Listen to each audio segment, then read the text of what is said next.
After his shift was over, Peter took the New Haven line back to Larchmont, to the house in which he was living now, Cousin Saul's.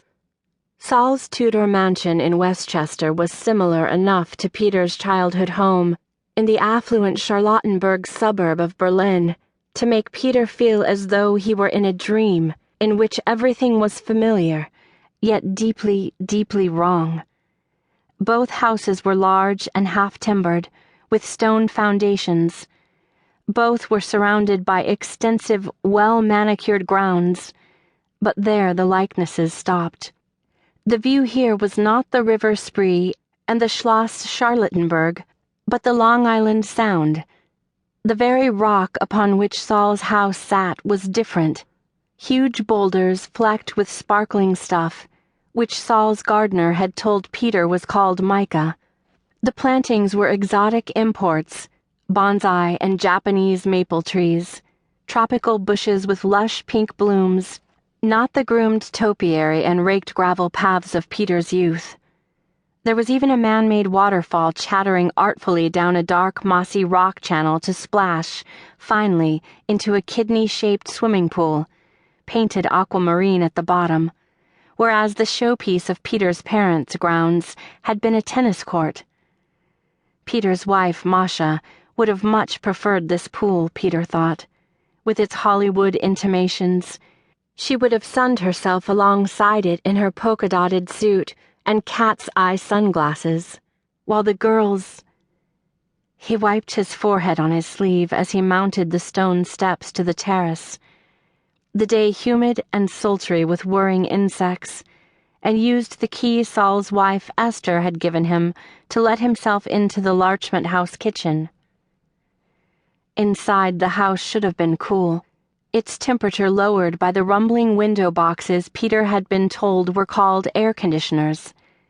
But when he stepped into the kitchen, he found it steamy with the bland smell of boiling vegetables.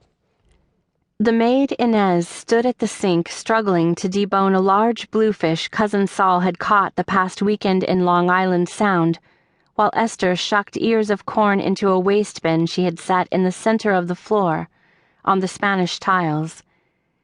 More bounty from Esther's garden was piled on the counter, awaiting its turn to be cleaned and stripped. Cucumbers, eggplants, and zucchini the size and circumference of Peter's arms.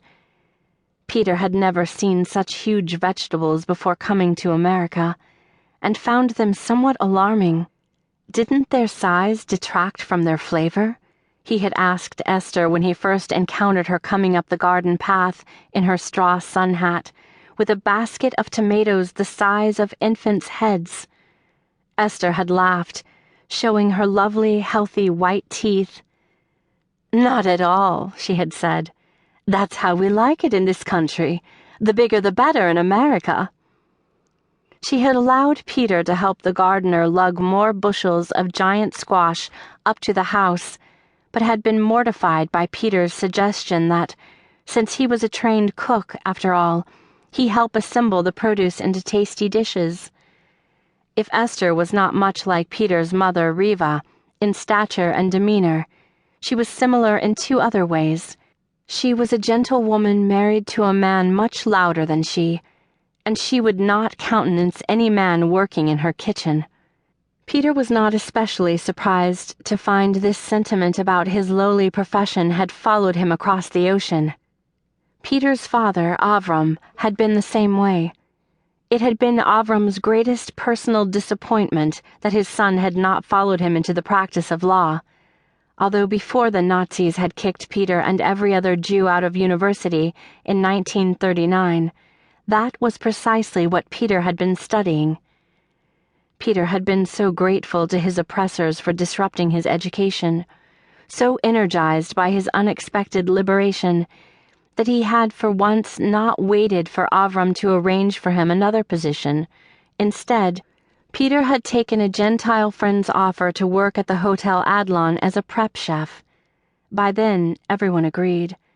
It was lucky Peter had secured employment at all, though it was a pity that the only son of one of Berlin's most prominent families had been reduced to a kitchen.